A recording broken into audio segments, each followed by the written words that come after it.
Chapter 4 discusses the concepts of ethics and social responsibility, or the lack thereof. And we've seen the lack thereof recently in many people and many corporations. Bernie Madoff, Enron, WorldCom are just some of the examples that you might read about or have heard about in the past. And this many violations of ethics that have popped up recently have actually resulted in some changes. Some government regulations have changed the way corporate accounting is done, and many other things as a result of a lack of ethics with many corporations.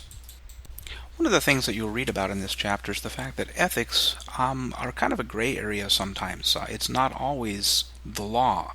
It's just a standard of behavior that's right or wrong. There might not be a law prohibiting something, but yet it still is going to be very wrong to do.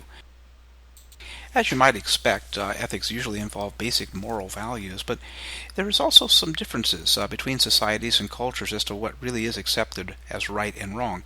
In most cases, though, cheating, cowardice, and cruelty, things like that, are considered wrong, whereas honesty and self-control, self-sacrifice are considered right values.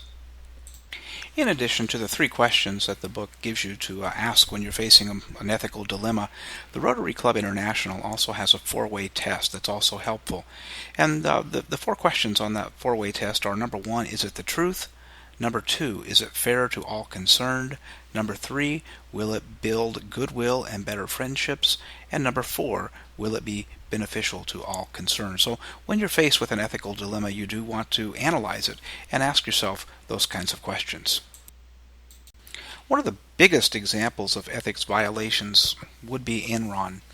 And if you get a chance, you might want to try to watch the documentary, The Smartest Guys in the Room. You can Google it, and it pops up at different places at different times. So you can probably find one with Spanish subtitles. But it actually shows you what went wrong with Enron and how the company itself promoted a culture of greed. And things that were not necessarily illegal but completely unethical were standard practices in this particular company. Very, very interesting documentary, The Smartest Guys in the Room.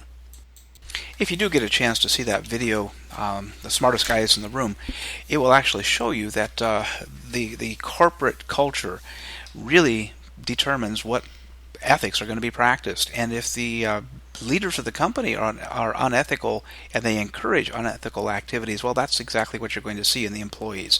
So ethics need to start at the top. If you want to have ethical employees, then the company CEO on down must practice ethical behavior and not only model that, but also make corporate policies that make sure that happens.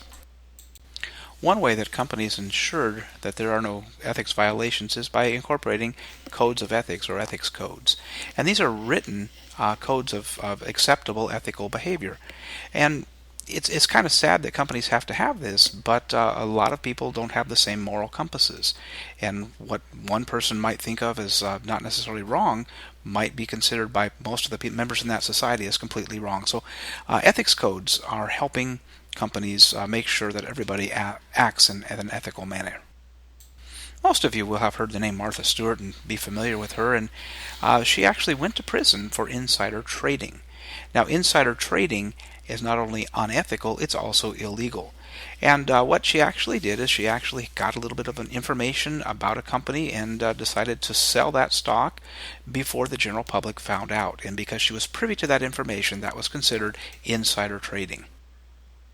So this was just a brief introduction to some of the topics that you'll encounter in this chapter.